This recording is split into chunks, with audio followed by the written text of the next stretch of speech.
नमस्कार दोस्तों, स्वागत है आपका अपने YouTube चैनल में।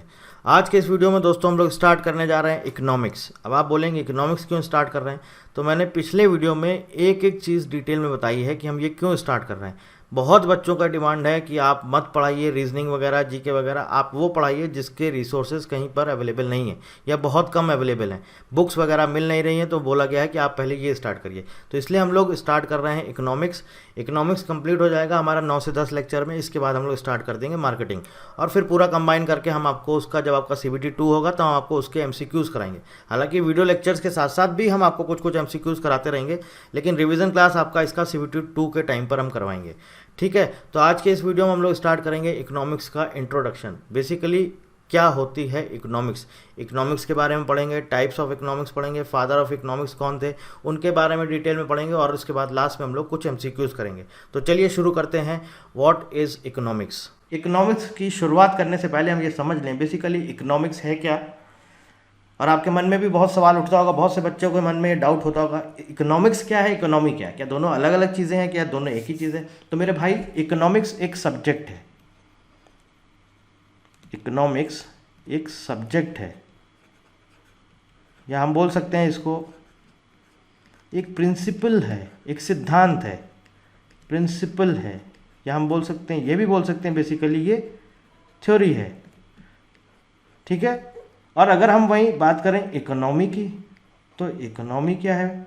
इकोनॉमी बेसिकली ये जो हम लोग पढ़ा हमने, इकोनॉमिक्स जो थ्योरी हमने पढ़ी, जो सब्जेक्ट हमने पढ़ा, इसी का इम्प्लीमेंटेशन है।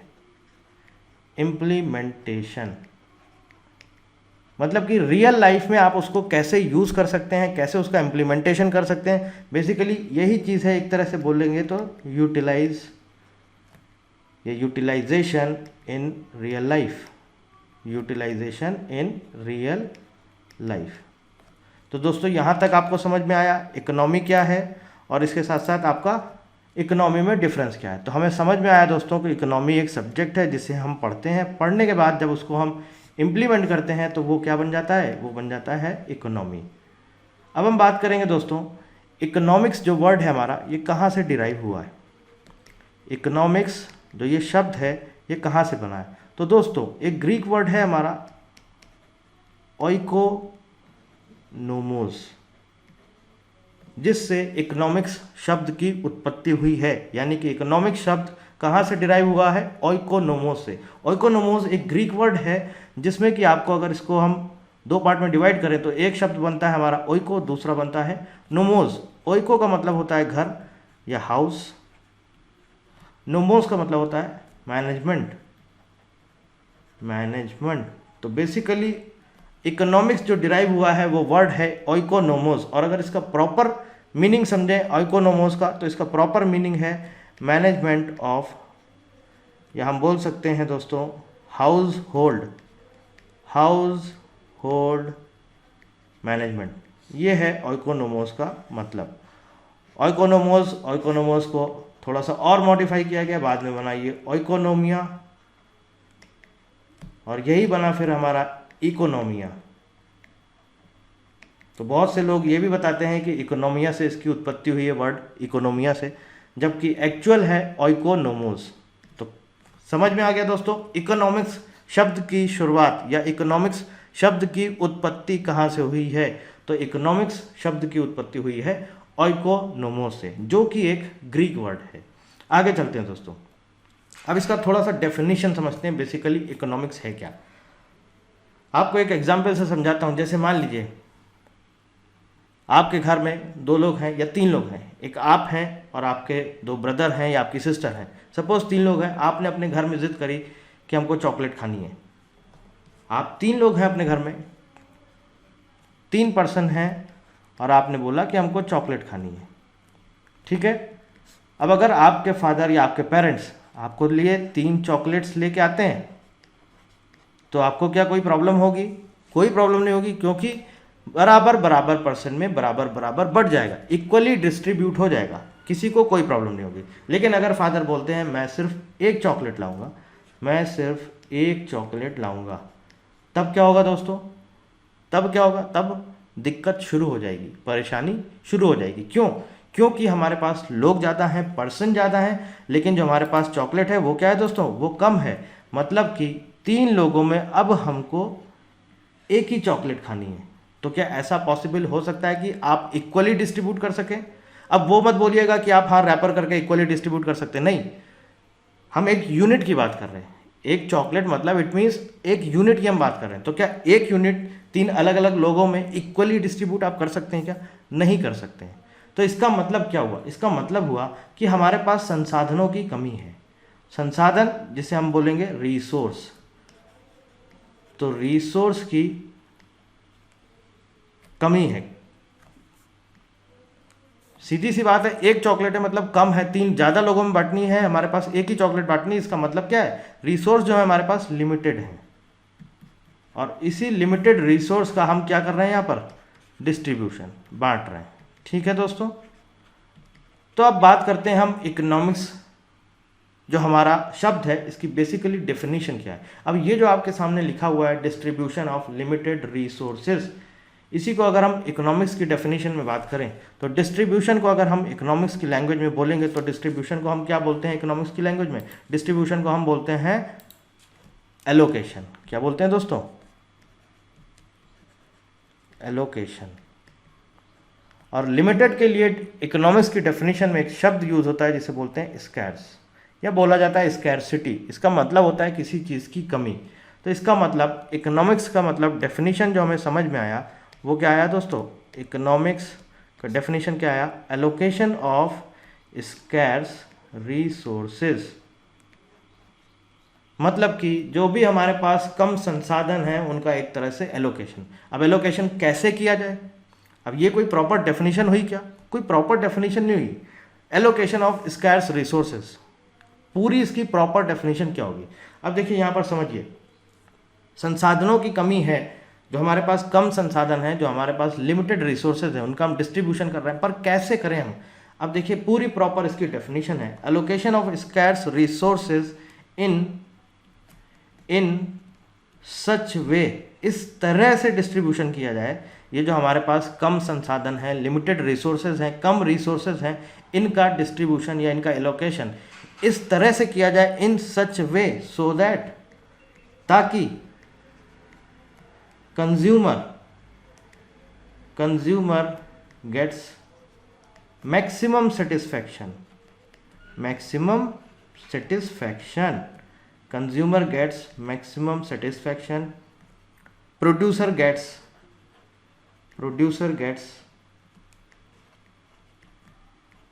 मैक्सिमम प्रॉफिट या बेनिफिट बोल सकते हैं, and others get social welfare. ये है इसकी पूरी प्रॉपर डेफिनेशन। अब देखिए दोस्तों, एलोकेशन ऑफ स्कैर्स रिसोर्सेज मतलब जो हमारे पास लिमिटेड रिसोर्सेज हैं उनको इस तरह से उसको डिस्ट्रीब्यूट किया जाए, इस तरह से एलोकेशन किया जाए ताकि जो कंज्यूमर है, जो परचेज कर रहा है, जो सामान खरीद रहा है, उसको पूरा का पूरा सेटिस्फैक्शन मिले, प्रोड्यूसर जो बना रहा है उसको पूरा का पूरा मतलब मैक्सिमम प्रॉफिट मिले, और साथ में जो कुछ ऐसे लोग होते हैं जिनको किसी से मतलब नहीं है, ना कंज्यूमर से ना प्रोड्यूसर से, तो उनको एक प्रॉपर एक वेलफेयर मिले। बस सिंपल सी इकोनॉमिक्स की डेफिनेशन है। अब देखिए यहाँ पर हम लोग बात करेंगे, जो मैंने अभी यहाँ पर टर्म्स यूज़ किए हैं, एक आपका कंज्यूमर यूज़ किया है, इसके साथ साथ मैंने आपका यहाँ पर एक टर्म्स यूज़ किया है, आपका प्रोड्यूसर यूज़ किया है, इसके अलावा स्कैर्स यूज़ किया है, इसके अलावा रिसोर्स यूज़ किया है, इसके अलावा एलोकेशन यूज़ किया है। तो ये अलग अलग टर्म्स हैं, हम इन सारे टर्म्स के बारे में समझेंगे आखिर ये टर्म्स होते क्या है। तो सबसे पहले हम बात करेंगे कंज्यूमर। अब देखिए यहाँ पर, और ये मार्केटिंग में भी ये सारे टर्म्स यूज़ होते हैं, अगर आप ध्यान से पढ़ें या ध्यान से अगर आपने पढ़ा होगा तो आपको पता होगा, आपका जो मार्केटिंग सब्जेक्ट है वहाँ पर भी ये सारे टर्म्स यूज़ होते हैं। कंज्यूमर, प्रोडक्शन, मार्केट पढ़ा होगा ना आपने। कस्टमर क्या होता है, कंज्यूमर क्या होता है, प्रोड्यूसर क्या होता है, सेलर क्या होता है, पैकेजिंग क्या होती है, लेबलिंग क्या होती है, ये सब सारी चीज़ें मार्केटिंग में भी आती हैं।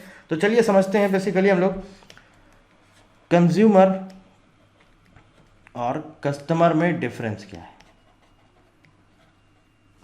तो देखिए दोस्तों, कस्टमर वो होता है जो डायरेक्ट किसी चीज़ को परचेज करता है। कस्टमर वो होता है जो डायरेक्ट किसी चीज़ को परचेज करता है। जैसे आपके फादर गए मार्केट गए, शॉप पे गए, उन्होंने चॉकलेट परचेज करी। तो क्या किया उन्होंने? चॉकलेट परचेज करी, शॉप से परचेज करी, मतलब बेसिकली वो क्या हो गए? वो हो गए कस्टमर। और वो चॉकलेट उन्होंने बोल दिया। कंज्यूमर क्या होता है? अब कंज्यूमर वो होता है जो उसको यूटिलाइज करता है, या बोलते हैं कंज्यूम करता है। कंज्यूमर से ही आपको समझ में आ गया होगा, कंज्यूम करता है। तो इसका मतलब वो गए आपके फादर, उन्होंने चॉकलेट खरीदी, तो वो क्या हुए? वो कस्टमर हुए। और अगर वही उसको यूटिलाइज करते हैं, वही यूज़ करते हैं, तो आपके फादर क्या हो जाएंगे? आपके फादर क्या हो जाएंगे? आपके फादर हो जाएंगे कंज्यूमर। मतलब बेसिकली आपके फादर ने चॉकलेट परचेज करी, आपके फादर ने चॉकलेट परचेज करी, परचेज करने के बाद उन्होंने खा ली, तो इसका मतलब ये क्या हो गए? कस्टमर भी हो गए और साथ साथ कंज्यूमर भी हो गए। लेकिन अगर वहीं क्या हुआ? आपके फादर ने चॉकलेट आपको दी और आपको बोला कि आप इसको खा सकते हैं, या आपने उसको यूज़ कर लिया, आपने उसको खा लिया, तो यहाँ पे क्या हुआ? यहाँ पे आपके जो फादर हैं, यहाँ पर आपके फादर हुए कस्टमर और आप हुए कंज्यूमर। क्यों? क्योंकि आपने उस चीज़ को कंज्यूम किया है। आपके फादर ने तो परचेज किया, तो वो हुए कस्टमर, और आपने उसको कंज्यूम किया है, तो आप क्या हो गए? आप हो गए कंज्यूमर। तो बेसिकली एक पर्सन यहाँ पर, कोई सेम पर्सन कस्टमर भी हो सकता है, कंज्यूमर भी हो सकता है। जैसे कि मैंने आपको पहले केस में बताया, आपके फादर अगर खरीदते हैं और उसके बाद खा लेते हैं, तो वो कंज्यूमर भी हुए और कस्टमर भी हुए। और दूसरे केस की मैंने बात करी, अगर वो लेके आते हैं, खरीदते हैं और आपको दे देते हैं, तो उस केस में यहाँ पर कंज्यूमर अलग हो जाता है, कस्टमर अलग हो जाता है। ऐसे ही हमारा एक दूसरा टर्म आता है, अब हम उसके बारे में भी बात कर लेते हैं। दूसरा टर्म आता है हमारा प्रोड्यूसर। प्रोड्यूसर और सेलर। अब देखिए दोस्तों, इसको समझते हैं प्रोड्यूसर और सेलर क्या होता है। प्रोड्यूसर बेसिकली जो चीज़ बनाता है, प्रोड्यूस करता है, किसी चीज़ का प्रोडक्शन करता है। मैन्युफैक्चरर, किसी चीज़ की मैन्युफैक्चरिंग जिसे हम बोलते हैं, मैन्युफैक्चरिंग मतलब बनाना, ठीक है, किसी चीज़ को बनाता है, तो वो क्या हुआ? प्रोड्यूसर। और अगर वही वो चीज़ बेच देता है, तो इसका मतलब वो क्या हुआ? सेलर। वही बना रहा है, वही बेच रहा है, तो इसका मतलब एक पर्सन बनाता भी है, एक ही पर्सन बेचता भी है। तो आपको ये समझ में आना चाहिए कि एक पर्सन जो है वो क्या हो सकता है? वो प्रोड्यूसर भी हो सकता है, और एक ही पर्सन, सेम पर्सन आपका सेलर भी हो सकता है। और अगर वो बनाता है, अगर इसने बनाया और इसके बाद इसने सेलर को दे दिया, तो इसका मतलब क्या हुआ? ये प्रोड्यूसर तो हुआ लेकिन सेलर नहीं हुआ। तो यहाँ पर इस केस में प्रोड्यूसर अलग हो गया और सेलर अलग हो गया। प्रोडक्शन अब आप समझते होंगे जो मैं बता रहा हूँ। प्रोडक्शन मतलब किसी चीज़ को बना, जैसे मान लीजिए कुछ आपके पास रॉ मटेरियल है। सपोज मान लीजिए आपके हाथ में कोई पेन है, तो पेन में क्या होगा? पेन में प्लास्टिक होता है, इसके अलावा पेन में इंक पड़ता है, यही तो होता है। तो ये आप कहाँ से लाएंगे? ये होता है रॉ मटेरियल। रॉ मटेरियल को जब हम एक फिनिश गुड में चेंज कर देते हैं, उसे बोलते हैं प्रोडक्शन। बेसिकली प्रोडक्शन का मीनिंग क्या है? प्रोडक्शन होता क्या है? It is a process. It is a process जिसमें कि हम रॉ मटेरियल को फाइनल प्रोडक्ट हम बोल सकते हैं, फाइनल प्रोडक्ट, या हम बोल सकते हैं फिनिश गुड्स में चेंज करना, ठीक है। इसी को हम बोलते हैं प्रोडक्शन। यहाँ तक बात आपको समझ में आ गई? आगे चलते हैं दोस्तों। अब यहाँ पर आप समझ लीजिए, ये जो आपके सामने डेफिनेशंस लिखी हुई हैं, ये बहुत इंपॉर्टेंट है। क्यों इंपॉर्टेंट है? क्योंकि डायरेक्ट आपके एग्जाम में ऐसा ही क्वेश्चन पूछ लिया जाता है। एग्जैक्ट कैसा क्वेश्चन पूछ लिया जाएगा? ये डेफिनेशन आपके सामने एग्जाम में लिखी होगी क्वेश्चन में कि economy is the art of making most of life. और आपको बताना होगा, इन 4 ऑप्शन दिए होंगे, आपको बताना होगा कि किस इकोनॉमिस्ट ने ऐसा बोला है, ये डेफिनेशन किस इकोनॉमिक्स के अकॉर्डिंग है। और आपको ऑप्शन में 4 इकोनॉमिक्स के नाम मिल जाएंगे। तो ये डेफिनेशन आपको याद करनी है दोस्तों, और आपको पता रखना है कि किस इकोनॉमिस्ट ने ये डेफिनेशंस बोली हैं, या ये डेफिनेशंस बताई हैं, या फिर ये कॉन्सेप्ट लेकर आए हैं। डायरेक्ट क्वेश्चन आपको ऐसा ही एग्जाम में मिलता है। जैसे अगर हम बात करें एसएससी का जो आपका 2016 का एग्जाम हुआ था, वहाँ पर अल्फ्रेड मार्शल का एक ये डेफिनेशन आया था, और उसमें पूछा गया था, 4 ऑप्शन दिए गए थे। एक जेएम केन्स दिया गया था, एडम स्मिथ दिया गया था, अल्फ्रेड मार्शल थे, और इसके साथ कार्ल मार्क्स दिया गया था। तो उसका करेक्ट आंसर था अल्फ्रेड मार्शल। और क्या दिया गया था क्वेश्चन में एज इट इज़ ये लिखा हुआ था, economics is the study of mankind in the ordinary business of life. आपको ये बताना था ये किस ऑथर ने या किस इकोनॉमिस्ट ने ये डेफिनेशन बोली है। 4 ऑप्शन दिए गए थे, करेक्ट आंसर था अल्फ्रेड मार्शल, ठीक है। तो ये डेफिनेशन दोस्तों आपको याद करनी होगी। Economy is the art of making most of life किसने कहा है? George Bernard Shaw. Economics is the study of mankind in ordinary business of life, ये किसने कहा है दोस्तों? Alfred Marshall. ये इंग्लिश इकोनॉमिस्ट थे, यूनाइटेड किंगडम यानी कि इंग्लैंड में पैदा हुए थे और इकोनॉमिस्ट थे। ठीक है, उसके बाद देख लीजिए लियोन रॉबिन्स की क्या डेफिनेशन है। Economics is the science which studies human behaviour as a relationship between ends and scarce means which have alternative uses. ये किसने बोला है? Leone Robins. चौथे नंबर पे आती है, ये भी बहुत इंपॉर्टेंट है, फ्रिट्ज मैस्लिप ने बोला है, economics comes in whenever more of one things means less of another. इसके बाद बात करते हैं जे.एम. कीन्स ने क्या बोला है। जे.एम. कीन्स ने बोला है, the theory of economics is a method rather than a doctrine, an apparatus of mind, a technique of thinking which helps its processor to draw correct conclusions। ये किसने बोला है दोस्तों? ये डेफिनेशन किसने दी है दोस्तों? ये दी है जे.एम. कीन्स ने। जे.एम. कीन्स का नाम आपने अगर सुना होगा तो इनको बोला जाता है फादर ऑफ मैक्रो इकोनॉमिक्स। ठीक है, अब अभी आगे हम लोग इसके बारे में भी डिस्कशन करेंगे।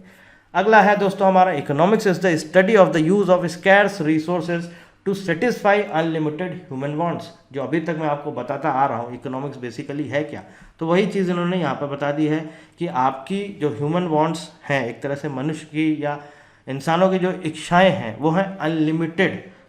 तो इकोनॉमिक्स है क्या? इकोनॉमिक्स है, it is the study of the use of scarce resources to satisfy unlimited human wants. मतलब कि इंसानों की जो भी अनलिमिटेड इच्छाएं हैं उसको सेटिस्फाई करना by the use of limited resources, कम संसाधनों का यूज़ करते हुए मनुष्य की इच्छाओं को सेटिस्फाई करना। जो कि मैं आपको बता रहा था, क्या बता रहा था, इस तरह से एलोकेशन किया जाए या इस तरह से यूज़ किया जाए स्कैर्स रिसोर्सेज का, मतलब कि लिमिटेड रिसोर्सेज का, ताकि कंज्यूमर को मैक्सिमम बेनिफिट मिल सके, कंज्यूमर को मैक्सिमम सेटिस्फैक्शन मिल सके। और वही चीज़ यहाँ बोली गई है कि उसका सेटिस्फाई होना ज़रूरी है, और इसके साथ साथ जो प्रोड्यूसर है उसको मैक्सिमम प्रॉफिट मिल सके।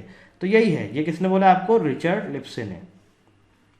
अब यहाँ पर आते हैं अल्फ्रेड मार्शल की एक और डेफिनेशन है, ये भी इन्होंने दी है। ये क्या है? बेसिकली ये यही है, इसी का ही पार्ट है।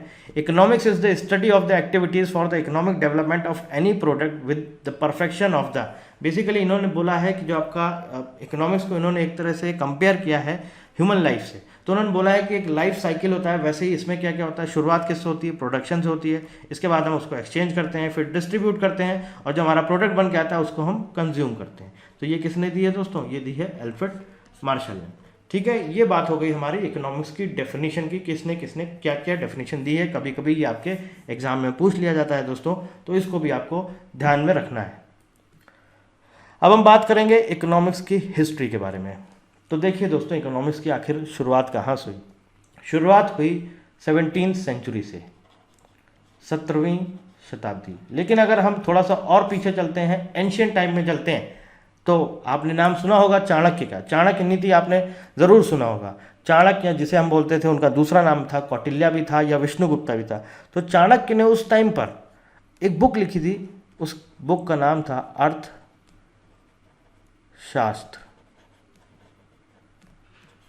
उस किताब का नाम था अर्थशास्त्र। किसने लिखी थी दोस्तों? पूछ लिया जाता है एग्जाम में, ध्यान रखिएगा। किसने लिखी थी दोस्तों? चाणक्य।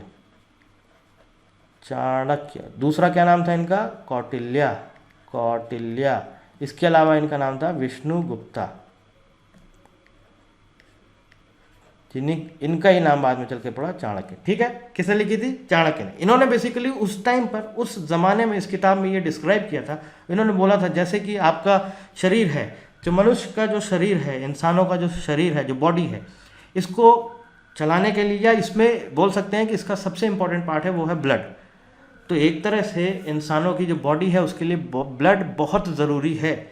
आपकी बॉडी में फंक्शनिंग के लिए ब्लड बहुत ज़रूरी। तो जैसे आपकी बॉडी के लिए ब्लड ज़रूरी है, जैसे हमारी बॉडी के लिए ब्लड ज़रूरी है, वैसे ही इन्होंने बोला किसी भी स्टेट या किसी भी रीजन या किसी भी नेशन के लिए मनी उतनी ही ज़रूरी है, या जिसे हम बोलते हैं कैपिटल। ठीक है, ये कॉन्सेप्ट उन्होंने उसी टाइम पर दे दिया था जब अपनी इस बुक में ये डिस्क्राइब किया था अर्थशास्त्र में, कि जैसे बॉडी के लिए ब्लड ज़रूरी है, वैसे ही स्टेट या रीजन या नेशन को चलाने के लिए मनी की बहुत ज़रूरी है, मनी की ज़रूरत है। ठीक है, अब बात करते हैं 17वीं सेंचुरी की। तो 17वीं सेंचुरी में दोस्तों एक इकोनॉमिस्ट हुए स्कॉटलैंड में, एक इकोनॉमिस्ट हुए दोस्तों स्कॉटलैंड में। इकोनॉमिक्स का नाम था एडम स्मिथ। क्या नाम था दोस्तों? Adam Smith. इकोनॉमिक्स का नाम था दोस्तों एडम स्मिथ। कहाँ पर हुए थे ये?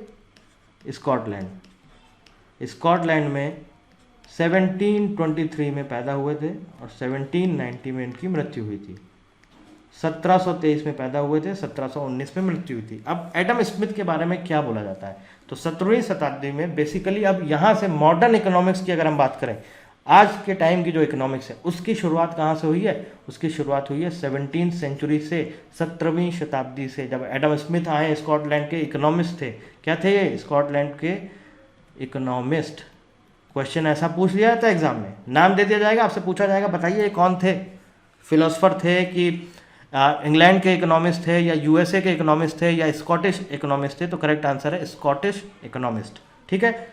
हाँ, तो हम बात कर रहे थे कि कब शुरुआत हुई मॉडर्न इकोनॉमिक्स की। 17वीं सेंचुरी में। इन्होंने अपनी एक किताब लिखी, उस किताब का नाम था wealth of Nations. Wealth of Nations. और ये बुक पब्लिश हुई है 1776 में। ये भी याद रखिएगा क्योंकि ये भी क्वेश्चन पूछा जाता है किस ईयर में बुक पब्लिश हुई है। तो ये बुक पब्लिश हुई है 1776 में। इसके अलावा इन्होंने एक और बुक लिखी, उस बुक का नाम था द थ्योरी ऑफ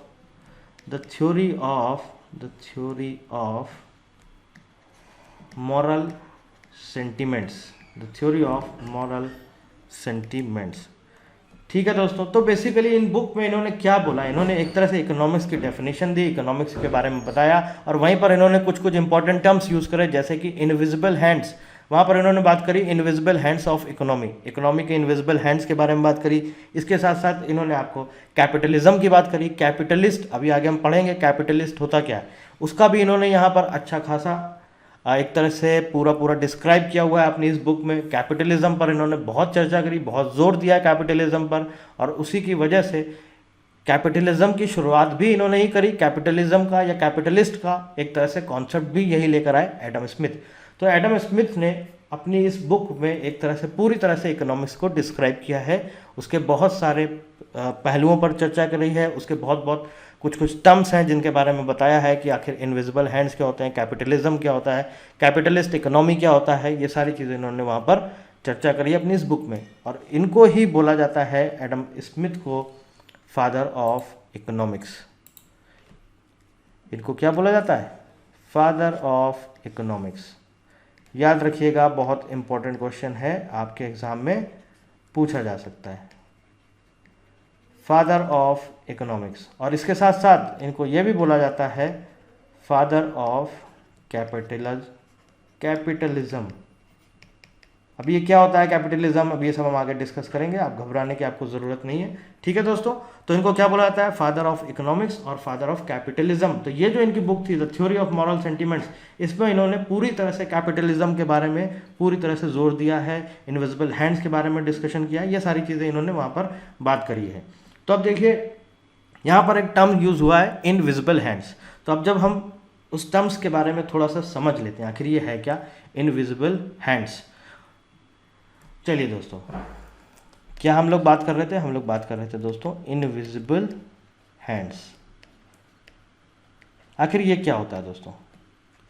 उसको समझने से पहले आपको एक इंपॉर्टेंट चीज़ यहाँ पर यह बतानी है, जो अभी हमने आपसे थोड़ी देर पहले एक टर्म यूज़ किया था, स्कैर्स रिसोर्सेज यूज़ किया था ना। इसका मतलब क्या था? मैंने आपको इसका मतलब बताया था। इसका मतलब है लिमिटेड रिसोर्सेज, या किसी चीज़ की कमी होना, रिसोर्सेज का कम होना।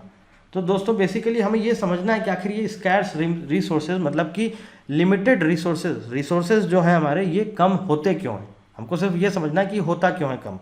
तो अगर आप समझिए, जो मैंने आपको एक एग्जाम्पल दिया था चॉकलेट वाला, 3 लोग आप लोग मांग रहे हो कि 3 चॉकलेट चाहिए। चॉकलेट आपको मिली कितनी? 1। आपके फादर ने कहा 1 ही लाएंगे। तो बेसिकली आपकी डिमांड ज़्यादा है, आप मांग ज़्यादा रहे हो, और जो आपके फादर आपको सप्लाई कर रहे हैं या आपको मिल रहा है, वो क्या मिल रहा है? वो कम मिल रहा है। तो एक तरह से किसी भी रिसोर्सेज की कमी कब होती है, इसका सीधा आंसर है जब डिमांड सप्लाई से ज़्यादा हो जाती है। जब डिमांड सप्लाई से ज़्यादा हो जाती है तो वहाँ पर रिसोर्सेज की कमी हो जाती है, उसी को हम बोलते हैं स्कैर्स रिसोर्सेज। समझ में आ गया आपको?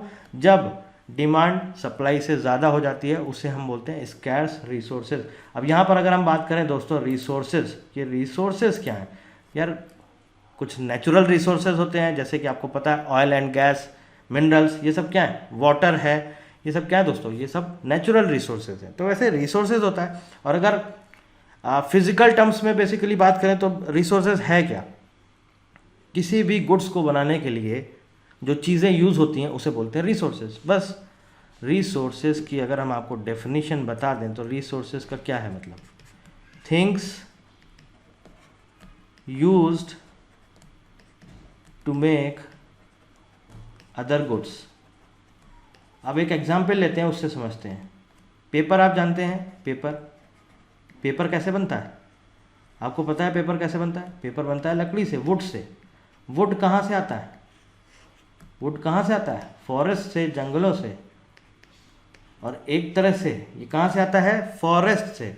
तो बेसिकली आप देखिए ये जो वुड है हमारा, ये कहाँ से आ रहा है? फॉरेस्ट से। तो ये क्या है हमारा? ये रिसोर्सेज है, एक तरह से ये नेचुरल रिसोर्सेज है। तो वही चीज़ मैंने आपको बोली, क्या बोला है? Things use to make other goods. तो जो भी दूसरे सामान को बनाने के लिए जिन चीज़ों का यूज़ होता है उसे बोलते हैं रिसोर्सेज। जैसे कि पेपर को बनाने के लिए लकड़ी का यूज़ किया जाता है, लकड़ी का प्रयोग किया जाता है, उसे बोलते हैं रिसोर्सेज। तो ये जो डिमांड और सप्लाई की हम यहाँ पर बात कर रहे थे, जब डिमांड सप्लाई से ज़्यादा हो जाती तब हमारे रिसोर्सेज की कमी हो जाती। और यही डिमांड और सप्लाई, इसी को ही बोला जाता है दोस्तों क्या? इनविजिबल हैंड्स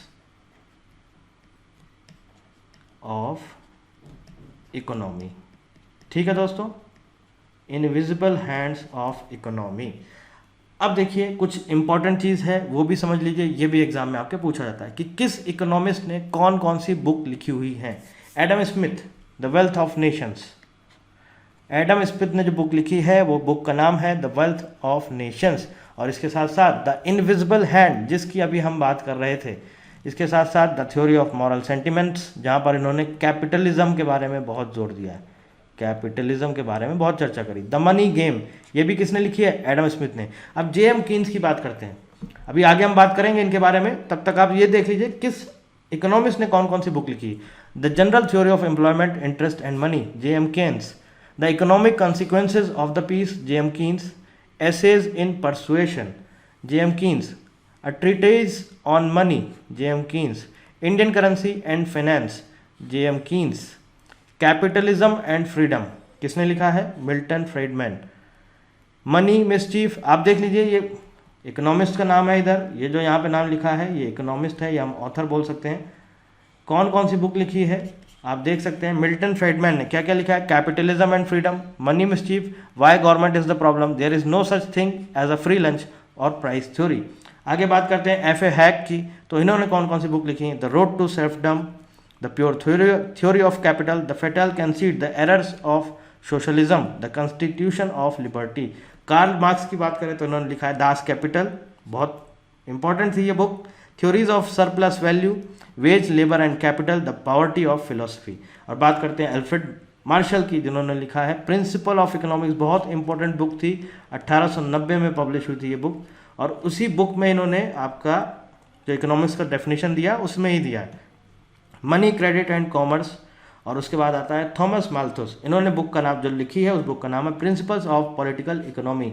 तो दोस्तों ये आपको लर्न करना पड़ेगा कि किस ऑथर ने कौन सी बुक लिखी है, ये दोस्तों आपको लर्न करना पड़ेगा, क्योंकि डायरेक्ट एग्जाम में क्वेश्चन पूछ लिया जाता है।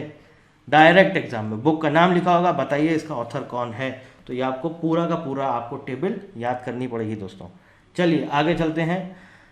अब हम बात करेंगे जो अभी तक हमने पढ़ा, क्या हमने पढ़ा? हम लोग पढ़ रहे थे हिस्ट्री, तो आखिरकार इसकी शुरुआत कैसे हुई। उसके बाद दोस्तों क्या हुआ, 1890 में जो अभी मैंने आपको बताया अल्फ्रेड मार्शल आए, उन्होंने जो है प्रिंसिपल ऑफ इकोनॉमिक्स बुक लिखी।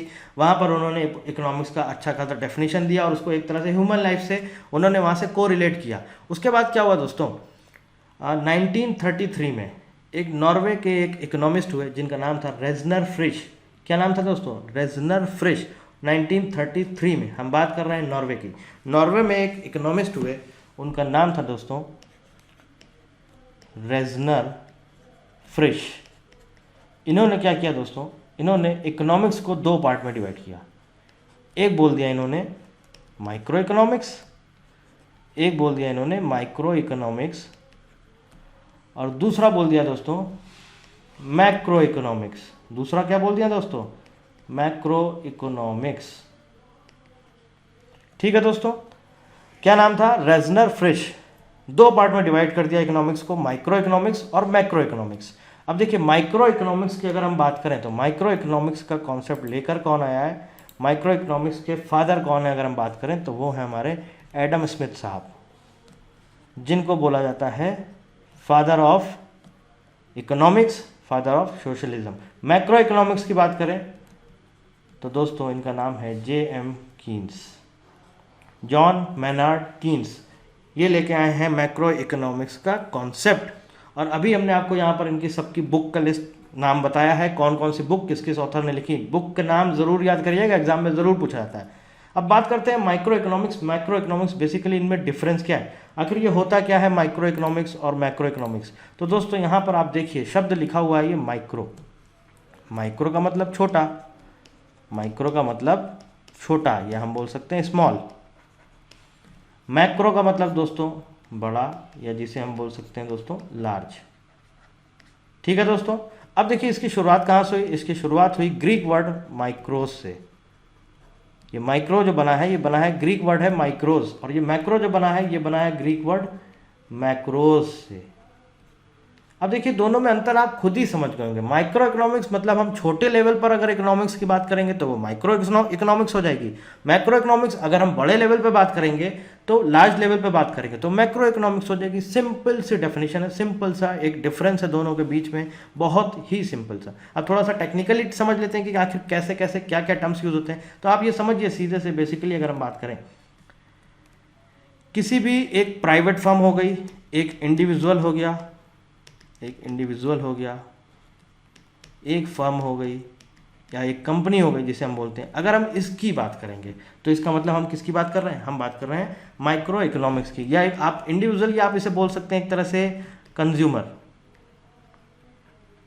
और फर्म मतलब कंपनी, मतलब कोई ना कुछ उस कंपनी में एक इंडस्ट्री होगी, कुछ ना कुछ तो बन रहा होगा, इसे हम बोल सकते हैं प्रोड्यूसर।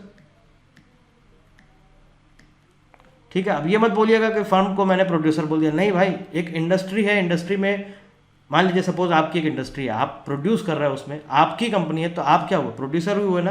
तो एक बेसिकली हम यहाँ छोटे लेवल पे बात कर रहे हैं। अगर किसी एक इंडिविजुअल की बात करें या कंज्यूमर की बात करें, एक कंपनी की बात करें, एक अब ये प्रोड्यूसर जो मैंने बात करी एक इंडिविजुअल में ही तो आ गया ना एक तरह से। तो अगर हम इसकी बात करते हैं या हम बात करते हैं कि एक पर्सन की इनकम कितनी है, तो ये सारी चीज़ें हम किस में पढ़ते हैं, माइक्रो इकोनॉमिक्स में। या हम ऐसे बोल सकते हैं कि एक कंज्यूमर क्या डिमांड कर रहा है, उसकी कितनी डिमांड है, और जो प्रोड्यूसर है ये कितना सप्लाई कर रहा है। एक कंज्यूमर के लिए प्रोड्यूसर कितना सप्लाई कर रहा है, और उसका एक पर्सन का कितना इनकम बन रहा है, जिसे हम बोलते हैं पर कैपिटा इनकम। तो इन सब चीज़ों की अगर हम बात करते हैं तो वो क्या आता है, वो आता है हमारा माइक्रो इकोनॉमिक्स में। तो बेसिकली हम किसकी बात करते हैं, हम बात करते हैं डिमांड की, हम बात करते हैं सप्लाई की, हम बात करते हैं पर कैपिटा इनकम की। और जब यही चीज़ हमारी आ जाती है मैक्रो इकोनॉमिक्स में, तो यहाँ हम क्या बात करते हैं, मैक्रो मतलब कि हम बड़े लेवल पर आ जाएंगे। अब हम बात करते हैं बड़े लेवल पर। अब यहाँ एक इंडिविजुअल नहीं आएगा, अब यहाँ पर होल नेशन की बात करेंगे, या एक पूरा स्टेट या एक रीजन होगा पूरा, उसकी बात करेंगे। तो एक तरह से यहाँ पर बड़े लेवल पे बात हो रही है। ठीक है, तो इसको अगर टेक्निकली टर्म्स में बोलेंगे तो इसे हम बोलते हैं, यहाँ पर बोला जाता है एग्रीगेट। मैक्रो इकोनॉमिक्स में यूज़ करते हैं एग्रीगेट। तो बेसिकली यहाँ हम किसकी बात कर रहे हैं, यहाँ हम बात कर रहे हैं एग्रीगेट डिमांड की, एग्रीगेट डिमांड, एग्रीगेट सप्लाई की, एग्रीगेट सप्लाई की, और नेशनल इनकम की।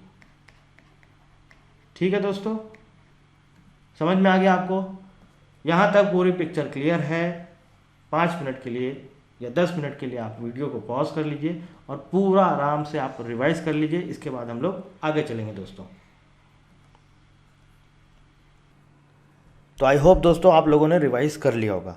अब आगे चलते हैं, इसी के आगे डिस्कस करते हैं। अब समझते हैं थोड़ा सा इकोनॉमी क्या होता है। अभी तक तो हम लोग पढ़ रहे थे इकोनॉमिक्स, अब हम लोग यहाँ पर पढ़ेंगे इकोनॉमी।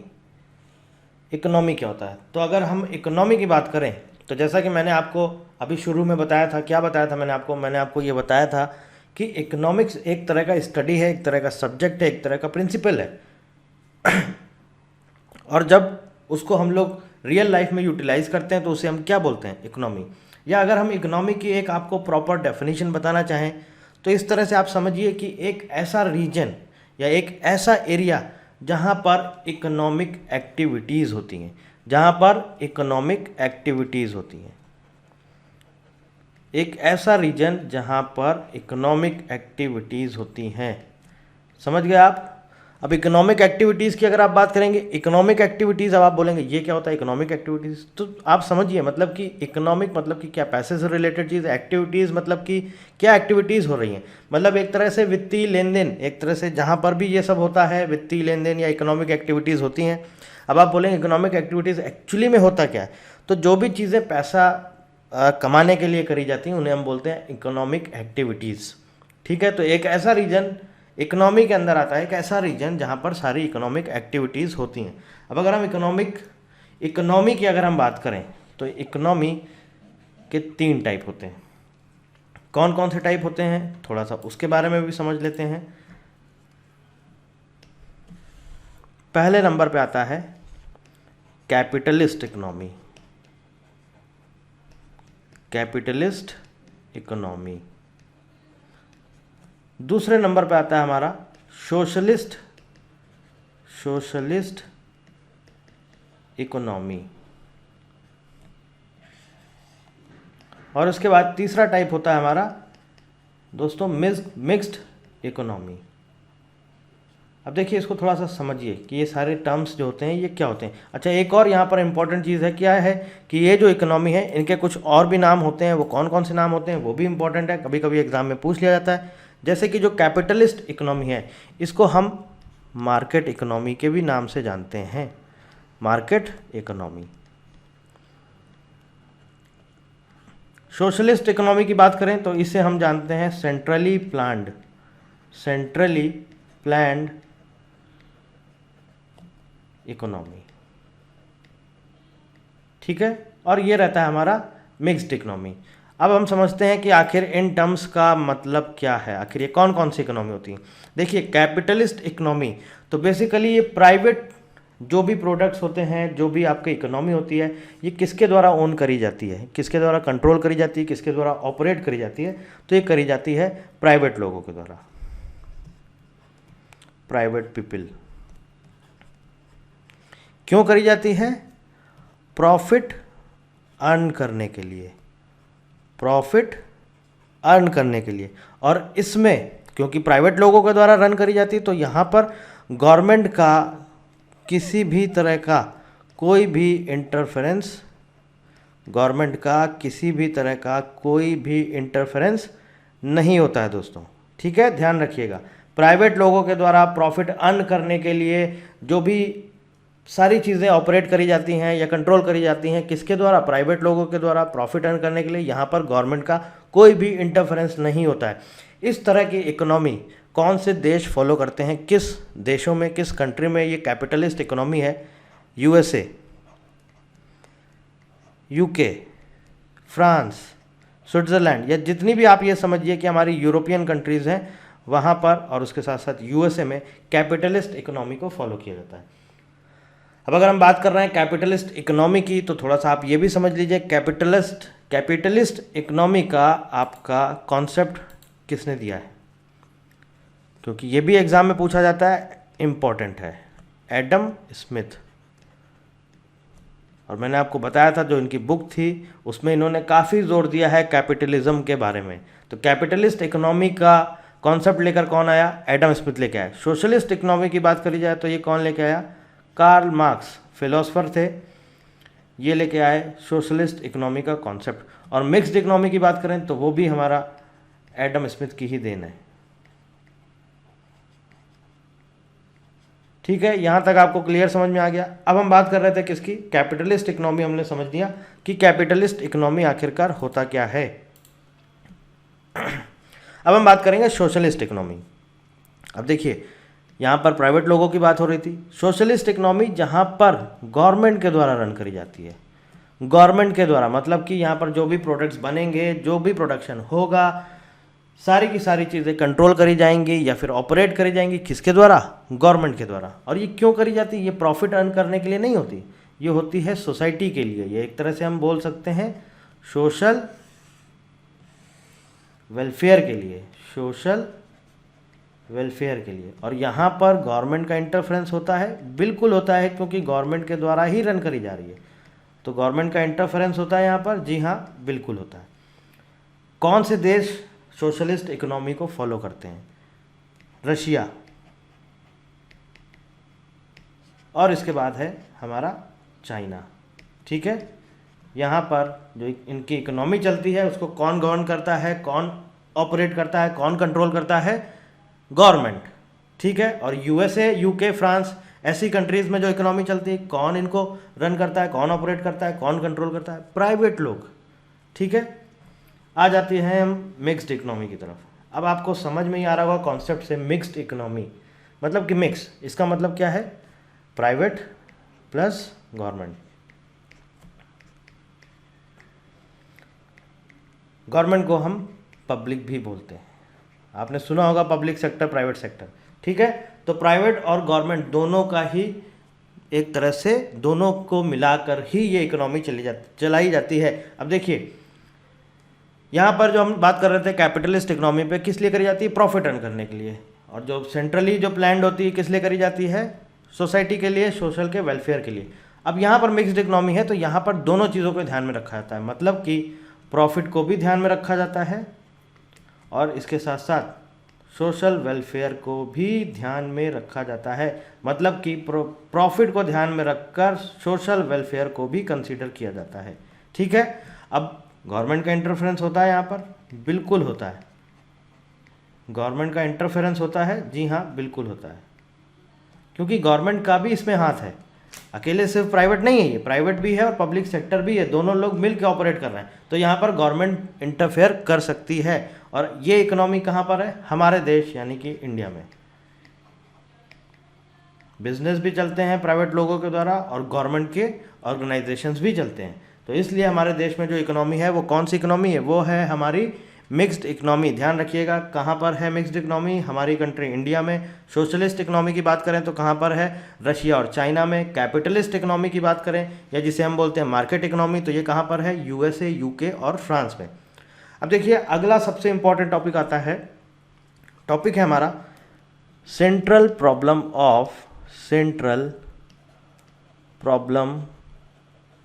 Of economy.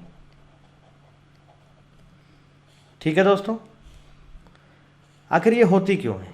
ये जो सेंट्रल प्रॉब्लम ऑफ इकोनॉमी है, ये क्यों होती है?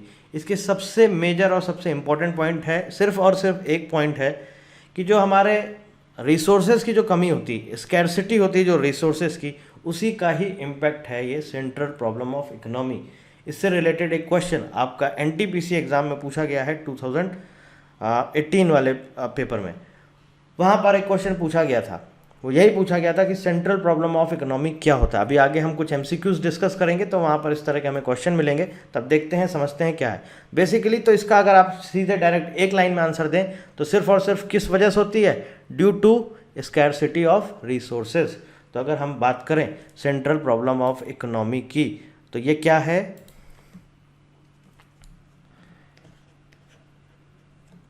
स्कैर्सिटी ऑफ, या हम बोल सकते हैं an impact due to scarcity of resources. समझ में आ गया बच्चों? क्यों होता है? रिसोर्सेज की कमी होती है, उसी की वजह से सेंट्रल प्रॉब्लम होती है इकोनॉमी की। रिसोर्सेज की कमी की वजह से इकोनॉमी में सेंट्रल प्रॉब्लम होती है। अब ये तीन अलग अलग टाइप की होती है, कौन कौन सी हो सकती है? अब ये प्रॉब्लम भी तो होगी, तो प्रॉब्लम हो रही तो कौन सी प्रॉब्लम होगी? सबसे पहले आती है व्हाट टू प्रोड्यूस। दूसरे नंबर पे आती है हमारी हाउ टू प्रोड्यूस। मतलब अगर हम बात करें थर्ड नंबर पे आती है हमारी फॉर whom टू प्रोड्यूस। तो अगर हम बात करें बेसिकली इकोनॉमी में कौन कौन सी मेजर प्रॉब्लम होती हैं, सेंट्रल प्रॉब्लम कौन कौन सी होती हैं। पहली होती है व्हाट टू प्रोड्यूस। अब देखिए सपोज मान लीजिए आप अपना एक बिजनेस चालू करने जा रहे हैं, तो पहला आपके मन में ये क्वेश्चन आएगा कि हमें क्या बनाना है, प्रोडक्शन किस चीज़ का करना है, हमें क्या बनाना है। पहली चीज़ तो ये आएगी आपके दिमाग में, जो मेजर प्रॉब्लम है वो यही है, व्हाट टू प्रोड्यूस, हमें बनाना क्या है। दूसरी क्या है, हाउ टू प्रोड्यूस, हमें कैसे बनाना है। अब आपको मशीन चाहिए होगी, आपको लेबर लगेगा, तो ये सारी चीज़ें आपको पता होना चाहिए कि हमें कैसे बनाना है। पहले तो आपको ये डिसाइड करना है कि हमें क्या बनाना है, ठीक है। दूसरे नंबर पे आता है हमें कैसे बनाना है, हमें क्या क्या चाहिए, कैपिटल चाहिए, पैसा चाहिए होगा, लेबर चाहिए, बिल्कुल चाहिए होगी। अब जब पैसा आएगा तो पैसे से हम लेबर को वेजेस दे सकते हैं, इसके अलावा पैसे से हम अपने इक्विपमेंट्स खरीद सकते हैं, मशीनरी खरीद सकते हैं। तो ये आ जाता है किसमें, हाउ टू प्रोड्यूस, मतलब कैसे प्रोड्यूस करना। और थर्ड नंबर पर आता है for whom to produce. Basically आपका कस्टमर कौन है, आप किसे टारगेट कर रहे हैं, किसके लिए आप बना रहे हैं। तो मेजर ये 3 सेंट्रल प्रॉब्लम होती हैं इकोनॉमी की। क्या क्या होती हैं, व्हाट टू प्रोड्यूस, क्या बनाना है, नंबर 2 हाउ टू प्रोड्यूस, कैसे बनाना है, number 3 for whom to produce, किसके लिए बनाना है। अब यहाँ पर अगर हम बात करें हाउ टू प्रोड्यूस, तो यहाँ पर भी देखिए हाउ टू प्रोड्यूस में भी 2 टेक्निक का यूज़ किया जाता है।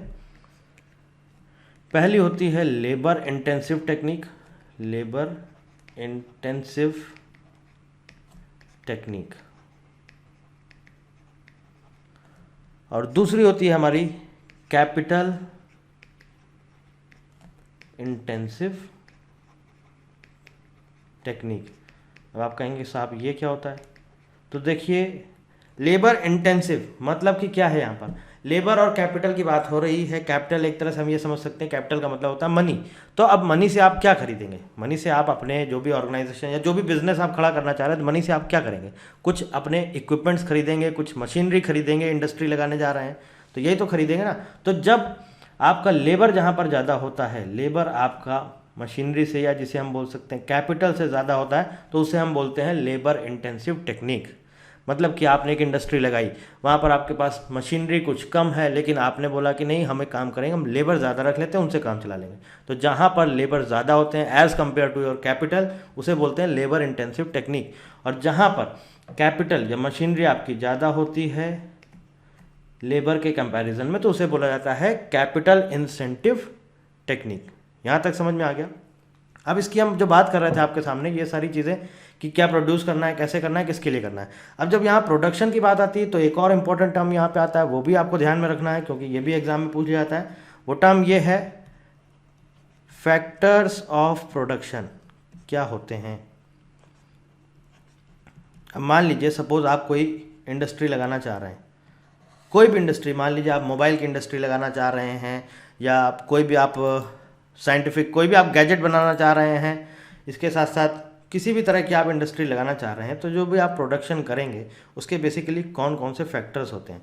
तो देखिए सबसे पहला, आप अगर अपना बिजनेस स्टार्ट करेंगे आपको क्या चाहिए, कुछ तो चाहिए। कहाँ बिजनेस सेटअप करेंगे, ज़मीन चाहिए आपको, बिल्कुल चाहिए। अब आपने ज़मीन ले ली, अब आपने अपना जो भी आपकी फर्म है, जो भी कंपनी है, जो भी बिज़नेस है, आपने उसको चालू किया। तो अब आप क्या करेंगे, अगर आप प्रोड्यूस आप करना चाह रहे हैं, जो प्रोडक्शन करना चाह रहे हैं, आपने ज़मीन ले ली। अब ज़मीन लेके आप खाली तो छोड़ेंगे नहीं, वहाँ पे कुछ काम तो करेंगे। तो काम करने के लिए आपको किसकी ज़रूरत पड़ेगी, किसके थ्रू आप काम करेंगे, लेबर चाहिए ना आपको। विदाउट लेबर आप कैसे काम कर सकते हैं। इसके साथ साथ आपको क्या चाहिए, पैसा चाहिए, कैपिटल चाहिए, और उसके बाद आता है हमारा ओनर, या जिसे हम बोलते हैं एंटरप्रेन्योर। तो बेसिकली लैंड आप लेंगे, इसकी जगह आपको रेंट जाएगा, लेबर को आप वेजेस देते हैं, वो बोलते हैं ना क्या, दैनिक भत्ता, डेली वेजेस। वेजेस मतलब भत्ता, सैलरी नहीं बोलेंगे हम, ये होता है वेजेस, डेली बेसिस पे दिया जाता है। कैपिटल है तो आपको इंटरेस्ट भी देना है, और इसके साथ साथ जो ये सब सारी चीज़ें जब आपके खर्चे निकल जाते हैं, उसके बाद जो चीज़ें बचती हैं, या समझिए आपको कि एक तरह से प्रॉफिट, वो मैनेज कौन करता है, वो करता है ओनर। ठीक है दोस्तों, समझ में आ गया दोस्तों यहाँ तक। सेंट्रल प्रॉब्लम क्या होती है, क्या बनाना है, किसके लिए, कैसे बनाना है और किसके लिए बनाना है। इसके बाद प्रोडक्शन के फैक्टर्स कौन कौन से होते हैं, हमने इसके बारे में डिस्कशन कर लिया। अब एक और इम्पॉर्टेंट टर्म आता है यहाँ पर, उसका भी थोड़ा सा हम समझ लेते हैं। वो आता है आपका सेक्टर्स ऑफ इकोनॉमी। इकोनॉमी के कौन कौन से सेक्टर्स होते हैं, सेक्टर्स ऑफ इकोनॉमी। तो यहाँ पे अगर हम बात करें तो इकोनॉमी के बेसिकली 3 सेक्टर होते हैं दोस्तों। कौन कौन से होते हैं दोस्तों?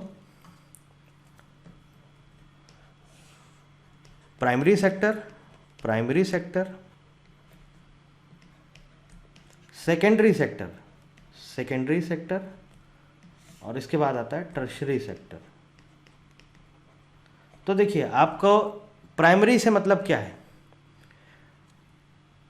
सेक्टर्स ऑफ इकोनॉमी की बात हो रही है। प्राइमरी से मतलब क्या है, मतलब कि जहां पर हम डायरेक्ट यूज लेते हैं किसका, नेचुरल रिसोर्सेज का, उसे बोलते हैं प्राइमरी सेक्टर्स। जैसे मैंने आपको एक एग्जाम्पल दिया था शुरुआत में, पेपर वाला दिया था ना मैंने आपको। अभी समझिए इसको, अभी इसको, ये एग्जाम्पल को आप छोड़ दीजिए, बस आप ये ध्यान रखिए, मैंने आपको स्टार्टिंग में एक एग्जाम्पल दिया था पेपर वाला। अब देखिए, नेचुरल रिसोर्स, जहाँ पर नेचुरल रिसोर्सेज का हम डायरेक्ट यूज़ कर सकते हैं उसे हम बोलते हैं प्राइमरी सेक्टर्स ऑफ इकोनॉमी। जैसे कि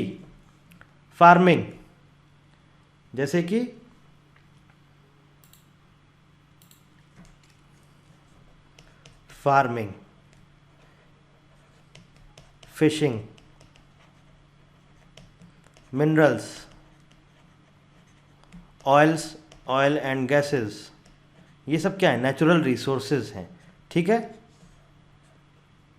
तो जब हम नेचुरल रिसोर्सेज का डायरेक्ट यूज़ कर सकते हैं उस सेक्टर्स को हम बोलते हैं प्राइमरी सेक्टर्स। अब अगर इंडिया की बात करें तो इंडिया का में जो प्राइमरी सेक्टर है वो क्या है, वो है आपका एग्रीकल्चर या फिर इससे रिलेटेड प्रोडक्ट्स। अब बात करते हैं सेकेंडरी सेक्टर। तो सेकेंडरी सेक्टर की बात करें तो सेकेंडरी सेक्टर वो सेक्टर होते हैं जो प्राइमरी सेक्टर पर डिपेंड करते हैं। तो यहां पर हम एग्जांपल ले लेते हैं पेपर वाला। मतलब कि सेकेंडरी सेक्टर बेसिकली यहां पर हम अगर बोले आपको, तो जो भी फिजिकल गुड्स बनेंगे वो सब बनेंगे with the help of primary sectors, या बोल सकते हैं with the help of natural resources. Paper आप बनाएंगे, कोई आप मान लीजिए इरेजर बनाते हैं, रबड़ बनाते हैं, तो उसके लिए भी आपको पेड़ का ही सहारा लेना पड़ता है। तो इसका मतलब आप डिपेंड किस पे हैं, आप डिपेंड है प्राइमरी सेक्टर्स पे, आप डिपेंड है आप डिपेंड है जो पेड़ है हमारा, जो फॉरेस्ट में जो जंगल में पेड़ लगे हुए हैं, आप उस पर डिपेंडेंट हैं। तो इसका मतलब जब आप प्राइमरी सेक्टर्स पे डिपेंड होते हैं और जो भी फिजिकल गुड्स बनाने के लिए हमारे प्राइमरी सेक्टर्स का हम यूज़ करते हैं, वो सब किस में आते हैं, सेकेंडरी सेक्टर्स में। ठीक है, टर्शरी सेक्टर की बात करें तो बेसिकली वो सेक्टर जो इंटेंजिबल होते हैं, या जैसे कि आपका हो गया आपका फाइनेंशियल सर्विसेज,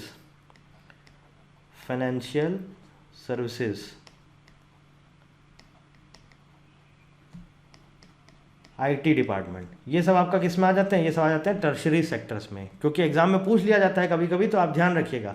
नेचुरल रिसोर्सेज जहाँ पर आएंगे, जिसकी जब भी नेचुरल रिसोर्सेज की बात होगी तो वो इसका मतलब है प्राइमरी सेक्टर है। फिजिकल गुड्स की बात होगी, लेकिन वो फिजिकल गुड्स बना हो with the help of primary sectors, तो वो आ जाएगा हमारा सेकेंडरी सेक्टर्स में। और टर्शरी सेक्टर्स जहाँ पर इंटेंजिबल गुड्स होते हैं, मतलब कि बेसिकली फाइनेंशियल सर्विसेज हो गई, IT डिपार्टमेंट हो गया, ये सब सारी चीज़ें आ जाती हैं आपकी टर्शरी सेक्टर्स में। अब अगर हम बात करें MCQs की, तो यहाँ पर कुछ हम आपके लिए प्रैक्टिस क्वेश्चन लेकर आए हैं। चलिए यहाँ पर जल्दी फटाफट इनको भी डिस्कस कर लेते हैं, ताकि अभी तक हमने पूरे लेक्चर में जो कुछ भी पढ़ा है वो पूरा यहाँ पर रिवाइज हो जाएगा। What is known as the study of individual units. I hope आपने पढ़ लिया होगा, आपको समझ में आ गया होगा, इतना अब आगे डिटेल में बताने की जरूरत नहीं है। करेक्ट आंसर क्या है, देखिए इकोनॉमिक्स के 2 पार्ट है, मैंने आपको बताया 2 जगह डिवाइड की गई है ना, micro economics, micro economics. Micro मतलब छोटे लेवल की बात हो रही, छोटा मतलब इंडिविजुअल की बात होगी, मैक्रो मतलब बड़े लेवल की बात हो रही, मतलब कि किसी होल की या एग्रीगेट की बात होगी। तो ये किस में आएगा, इंडिविजुअल यूनिट। करेक्ट आंसर है ऑप्शन बी, माइक्रो इकोनॉमिक्स। अगला क्वेश्चन है, what are the invisible hands of economy. Discuss कर चुके हैं हम, अगर आपने वीडियो देख लिया होगा तो आप बिना देखे विद इन सेकेंड आप इसका आंसर कर सकते हैं। Option C, demand and supply. किसने दिया था ये concept, father of capitalism, mister Adam Smith. ठीक है, अगला क्वेश्चन है, study of aggregates is known as, just अभी थोड़ी देर पहले डिस्कस किया। इंडिविजुअल की अगर हम बात करेंगे तो क्या होगी, वो माइक्रो इकोनॉमिक्स, छोटे लेवल पे। एग्रीगेट की बात करेंगे, होल की बात करेंगे, पूरी यूनिट की बात करेंगे, तो किस में आ जाएगा? Macro economics. Correct answer option A, macro economics. अगला क्वेश्चन आता है, who is known as the father of modern macro economics? Macro economics का फादर कौन है? डिस्कस कर चुके हैं, बता चुके हैं आपको। माइक्रो इकोनॉमिक्स का कॉन्सेप्ट कौन लाया था? माइक्रो इकोनॉमिक्स के फादर थे एडम स्मिथ, और मैक्रो इकोनॉमिक्स की बात हो रही तो कौन थे? JM. Keynes, John Maynard Keynes. ठीक है, आगे आ जाइए। Ramesh Kumar wants to study the national income, which branch of economics will he have to study? अब मैंने आपको बताया नेशनल इनकम की बात हो रही है, वो एक नेशनल इनकम के बारे में पढ़ना चाहता है, तो किस ब्रांच में पढ़ेगा इकोनॉमिक्स की? नेशनल इनकम की बात हो रही, मतलब बड़े लेवल की बात हो रही, इसका मतलब मैक्रो इकोनॉमिक्स। बिना सोचे समझे आंसर करिए, करेक्ट आंसर है मैक्रो इकोनॉमिक्स। अगला क्वेश्चन में है, एडम स्मिथ वॉज क्या थे? एन अमेरिकन फिलोसफर थे, इंग्लिश पोएट थे, स्कॉटिश इकोनॉमिस्ट थे, या फिर नॉर्वेनियन इकोनॉमिस्ट थे? करेक्ट आंसर है option C, Scottish economist. Scotland में पैदा हुए थे 1723 में। ठीक है, 1776 में बुक लिखी थी, आप सभी को पता होगा, बुक का नाम था वेल्थ ऑफ नेशंस।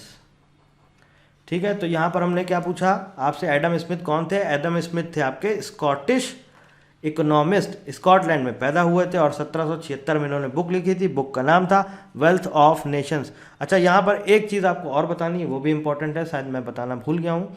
ये जो आपका इन्होंने बुक लिखी थी वेल्थ ऑफ नेशंस, इस बुक का एक्चुअली में जो टाइटल था वो क्या था? पूरा टाइटल था an inquiry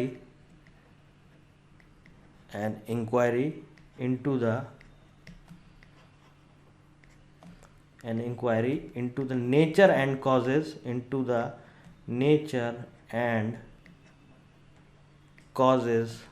of the wealth of the nations,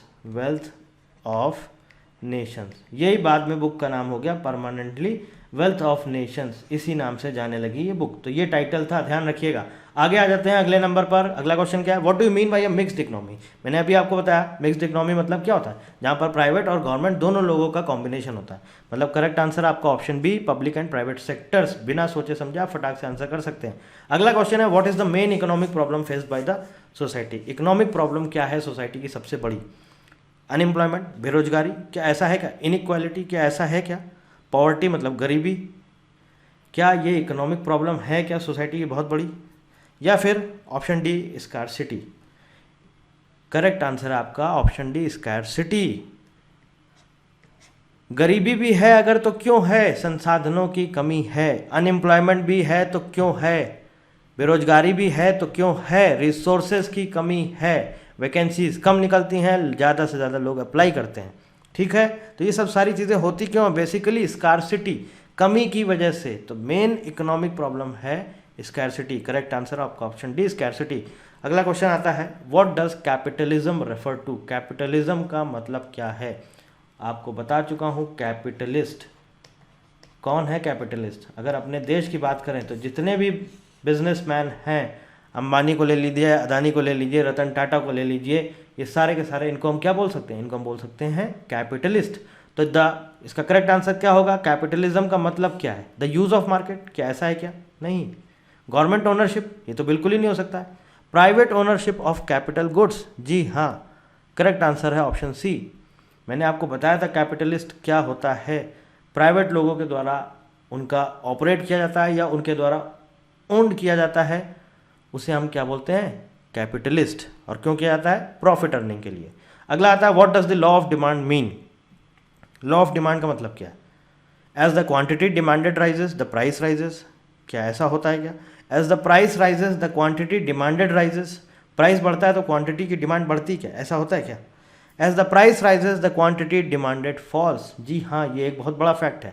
price बढ़ेगा तो क्वांटिटी जो डिमांड करी जा रही है वो क्वांटिटी गिरेगी।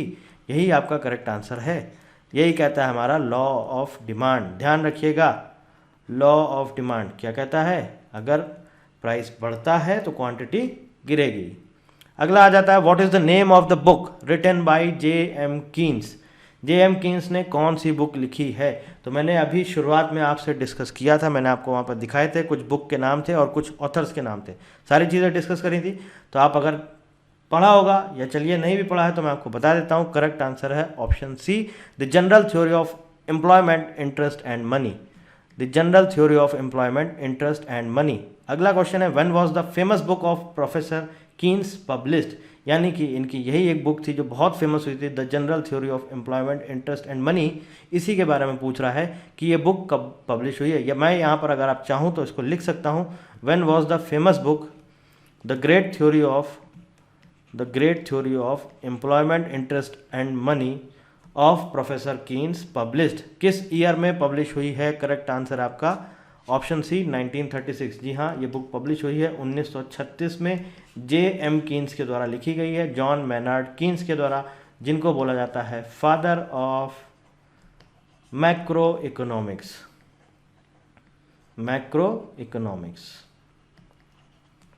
ठीक है दोस्तों, हम लोगों ने पूरा थ्योरी पढ़ लिया, कुछ MCQs डिस्कस कर लिए। आई होप आपको काफ़ी कुछ समझ में आया होगा। So thank you very much and thank you for watching.